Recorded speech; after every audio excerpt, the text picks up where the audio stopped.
go fight Iran. You go form an army and fight Iran.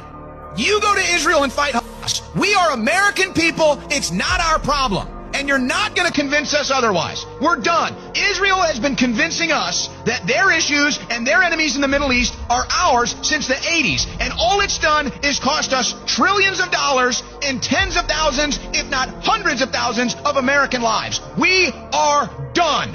The deception is over. The game is over. And you're not going to insult us because we're done playing.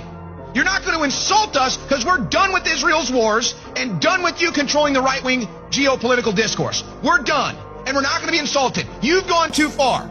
Israel's time running our foreign policy is over. In a foreign country that never attacked us, huh? What were they doing over there? Invading a foreign country. I don't believe in that. Amen.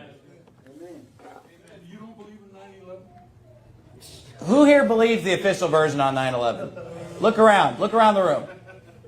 Are you looking around? Look around. Wake up.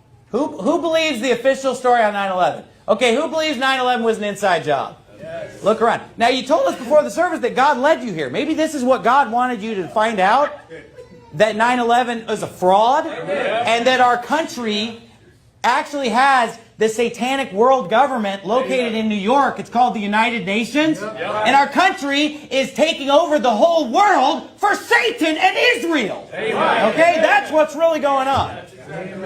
You know, and honestly, honestly, I'm sure that a lot of troops over there have their heart in the right place and they think they're fighting for America and for freedom and they're fighting for good things. But I'm sorry, it's wrong. And you know what? They tell the troops like, oh, we need to go fight these horrible Muslims because they put homosexuals to death. Is that what they told you? Yeah, so that we can bring faggotry to the Middle East. Let's bring all the faggots to the Middle East so they can all be like Tel Aviv. Look, the bottom line is, my friends, I am not pro-war, and I'm never going to be pro-war, and the Bible is not a pro-war book, and this aggressive, we're going to take over the world and put a military base in every country is not biblical, and I want nothing to do with it, and I believe in self-defense, and I believe in defending our nation, but I do not believe in invading foreign countries because of phantoms and boogeymen that our own government has created for the profit of the military-industrial complex. That's the true story. That's what's going on.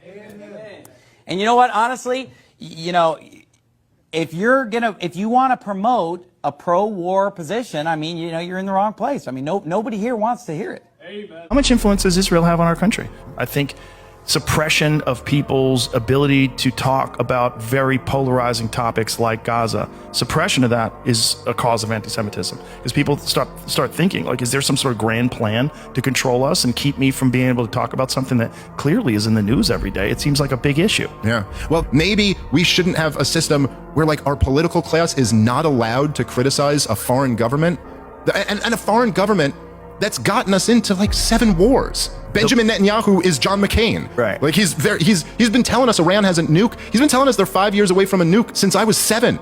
Literally, he's been saying Iran is 5 years away from a nuke the entire time. And he came over here, he testified before Congress in 2002 that we, as a regional expert, that if we were to overthrow Saddam Hussein, democracy would sweep the region and there'd be all these positive reverberations. And then he goes, and you also got to overthrow the regime in Iran, and you also got to overthrow Muammar Gaddafi. And like every single one of these things